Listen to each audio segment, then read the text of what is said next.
Il y a quelques semaines, j'ai fait un rêve assez intrigant. J'étais dans un petit village anglais de l'époque victorienne, du style de ceux qu'on visite dans les contes de Dickens, en pleine saison hivernale. C'était la nuit, il faisait froid, et le charbon réchauffait avec peine les petites demeures en bois et en chaume remplies de cordonniers aux haillons qui grattaient aux frusques pleins de puces. J'avais le rôle d'un sombre assassin. J'égorgeais les riches bourgeois et je faisais trembler l'obscurité de mon humour cynique et macabre. Évidemment, j'étais énormément intelligent et je mettais en place des stratagèmes super ingénieux pour rester dans l'ombre et le secret. Il s'en conteste à ce propos que, lors de mon réveil, les idées si lumineuses que j'avais eues dans le rêve m'apparaissaient comme des propositions absurdes, sans aucun sens logique, mais qui, mine de rien, fonctionnaient drôlement bien dans mon nocturne et onirique univers. J'étais, d'ailleurs, poursuivi par un détective véreux qui posait tous ses soupçons sur moi, mais qui ne parvenait jamais à les prouver. Il l'enrageait lorsque mon humour le confortait dans ses idées, alors qu'il ne pouvait s'en assurer entièrement. Et moi, et je me reconnais bien là, je jubilais à le voir trépigner de rage. Certaines scènes, si je peux me permettre de parler de mon rêve en ces termes, certaines scènes jouaient admirablement bien sur la dualité assassin cool, enquêteur pas cool, notamment cette savoureuse promenade nocturne sous l'ombre des arbres sans feuilles, éclairée par le halo des étoiles qui se perdaient dans le brouillard ambiant. Mon inconscient est un très très bon cinéaste, et il s'occupe avec brio du traitement de l'image, et parfois même de la bande sonore. Quelques doutes subsistent cependant quant à ses qualités de scénariste. Il a tendance à balancer les effets spéciaux avant même de penser le scénario. Mais je m'égare. J'en parlais à une amie le lendemain. Elle me rappela l'histoire de Jack l'Éventreur, une référence évidente lorsqu'on parle d'un tueur dans une Angleterre du XIXe siècle, de surcroît très intelligent. Le rapport entre l'incommensurable intelligence dont je faisais preuve et le minuscule village dans lequel j'opérais était assez paradoxal. Mon ami me dit à ce sujet que de tels talents ne pouvaient être exercés longtemps dans un endroit aussi reculé. Peut-être était-ce pareil dans ma réalité, en admettant bien sûr qu'il faille considérer mon orgueil et ma vanité à leur apogée, soyons bien clairs là-dessus. Peut-être n'avais-je tout simplement pas envie de finir comme la jeune Angélique de Saint-Julien-du-Gard, destinée à passer sa vie dans l'épicerie de ses parents jusqu'à ce qu'un riche aventurier de passage accepte de l'acheter comme femme, avec le package promotionnel bac plus permis plus Clio, ou jusqu'à ce qu'elle finisse par chérir son épave de mer comme une vache malade plus incapable de brouter l'herbe qu'on lui donne. Mais que l'on soit bien clair, le Vercors isérois ne peut être comparé à ces petits villages d'Ardèche profonde. Nous avons la Wi-Fi dans les 4 montagnes. 4 stations de ski qui fourmillent de touristes, et pas seulement grenoblois lorsqu'il y a de la neige.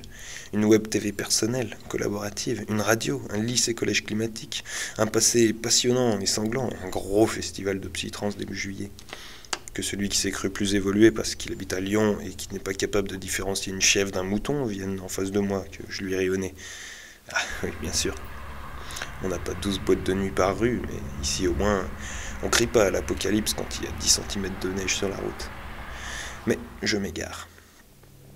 Ainsi, je n'étais pas prisonnier du Vercors comme Angélique peut être prisonnière de son épicerie sans avenir. Et si j'aime le côté rustique de Saint-Julien-du-Gard, je ne peux qu'aimer ce pays qui n'est pas moins ancré dans une esthétique traditionnelle. Ce n'est pas moins la dualité rustique-modernité qui joue ici, mais l'univers presque onirique qui se dégage de cet endroit. On trouve encore des baignoires dans les champs, des chevaux égarés sur les routes, des cabanes, et dans chaque parcelle de terre battue se cache un souvenir. Mais je ne suis pas là pour jouer l'agence touristique de mes états d'âme, vous proposant non seulement de visiter le charmant pays qu'est le Vercors, mais également de vous plonger dans les délires insubstantiels que provoquent ces étendues herbeuses et ces montagnes vertigineuses sur mes souvenirs. Non. En réalité, ce dont j'aimerais parler, je n'en ai pas la moindre idée, et j'espère bien pouvoir réussir à vous en parler jusqu'au bout sans en omettre le moindre détail. Car c'est comme ça que je me promène dans les montagnes. À part quelques rares fois où je me suis surpris à m'organiser, je trace mes itinéraires la plupart du temps au hasard ou par ce qu'on appelle un azimut sanglier. Je suis fasciné par le concept du « ce qu'il y a derrière », incapable de voir une colline sans grimper dessus pour voir ce qui se cache derrière, justement. Les crêtes, les clairières et les affleurements deviennent palpitants.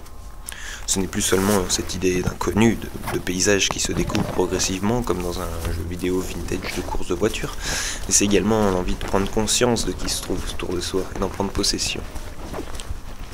Il y a quelque chose de très fort qui est dégagé par le sentiment de liberté que provoque une marche sans fin lorsqu'on se dit qu'on ira tout droit jusqu'à ce que le paysage ne nous le permette plus ou jusqu'à ce que notre corps fourbu nous abandonne et s'écroule dans une fourmilière. On est libre d'aller où bon nous semble. Et c'est pas cette ridicule barrière en fil barbelé qui va m'en empêcher. À partir de là, les objectifs sont simples. Tout récemment, en vélo, je m'étais donné comme but d'aller toujours vers le sud jusqu'à ce que je décide de rentrer. J'ai découvert des lieux jusqu'alors inexplorés et j'ai failli me tordre la rotule.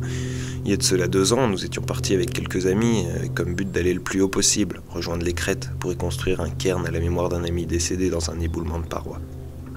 Nous n'avions pas d'objectif précis. Nous nous sommes arrêtés là où il le fallait, parce qu'intérieurement, nous le savions tous, c'était ici qu'il nous fallait lui rendre hommage.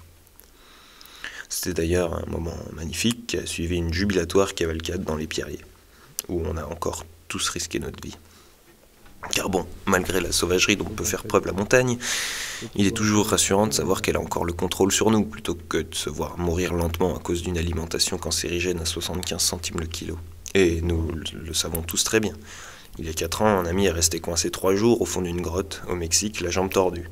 Il y a 6 mois, 8 proches ont fait une chute de 12 mètres après une action de groupe complètement stupide sur laquelle je ne donnerai aucun détail. Et en février, 4 Villardiens ont été pris dans une avalanche. Mais je m'égare.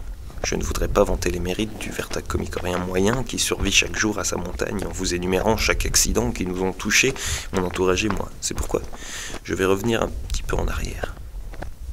Le Vercors isérois est une contrée paisible, où chacun fait son bonhomme de chemin. Je suis revenu cet été dans la crèche dans laquelle j'avais vomi mes premiers gâteaux au yaourt. Elle fêtait ses 20 ans. Il y avait de la grosse ripaille à foison et plein de bambins beuglants qui gambadaient. Chaque personne que je croisais me tenait le même discours, avec un sourire niaiseux à faire pleurer de pitié un sapin de Noël. Ils voulaient savoir si je me souvenais d'eux, finissaient par répondre eux-mêmes à leurs stupides questions avec une rapidité tristement convenue. Parce que oui, effectivement, la vieille marâtre décrépie à la voix qui scie des arbres et qui est la cause de mes pires cauchemars traumatiques, je ne m'en souviens pas. Je suis retourné l'été d'avant dans mon école maternelle, dans le cadre du congrès mondial annuel de spéléologie. Alors oui, effectivement, le bac à sable étant la seule infrastructure de l'école n'étant pas blindée d'amiante, elle est la seule à ne pas avoir changé d'un pouce. Il y a un peu moins de sable chaque année, c'est tout. Je n'ai pas eu besoin de retourner dans mon école primaire, vu que j'habite au-dessus, mais je suis parti en Bretagne, à Belle-Île, là où nous faisions nos classes de mer. Et puis je suis retourné dans mon collège-lycée, pour des raisons qui ne surprennent plus personne à cette heure-ci. J'ai vu mon ancienne prof de PS, à qui je dois encore aujourd'hui mon amour inconsidéré pour les sports d'équipe. C'est à ce moment-là que j'ai eu une pensée pour tous ces gens du Vercors que je côtoie. Mis à part quelques parvenus qui ont indexé les montagnes que tardivement, la plupart des autres ont grandi en même temps que moi dans le Vercors. Ils ont suivi le même parcours, de la crèche millénaire au lycée qui tombe en poussière, et se sont tous enfuis. À Bruxelles, à Édimbourg, à Paris, ou encore dans un endroit géographiquement indéterminé. Mis à part quelques ploucs qui ont pour seule vocation de reprendre la ferme familiale, les autres, comme moi, ont fui lâchement le pays de leur enfance, là où leurs vieux parents leur ont fait aimer la vie, comme dit la chanson. C'est pourquoi je fais tout ça, à la mémoire d'un lieu qui nous offrait tout ce dont on avait besoin, sauf un avenir. Et je reviendrai toujours sur mes pas, ne serait-ce que pour saluer la vieille peau de la crèche qui pue la réglisse et parle comme une scie musicale rouillée et désaccordée, ne serait-ce que pour regarder le nouveau lycée s'élever sur les cendres de l'ancien, ne serait-ce que pour me tordre le cou dans un accident de vélo, ne serait-ce que pour m'égarer dans les arbres après un azimut sanglier mal géré, ne serait-ce que pour manger du fromage de chèvre sur du pain au levain dans une baignoire au milieu d'un champ, ne serait-ce que pour donner à Angélique l'envie de se faire pousser des ailes pour au moins se faire plomber le crâne par le premier chasseur myope qu'elle croisera et éviter de voir les araignées construire des toiles dans le grenier de son existence.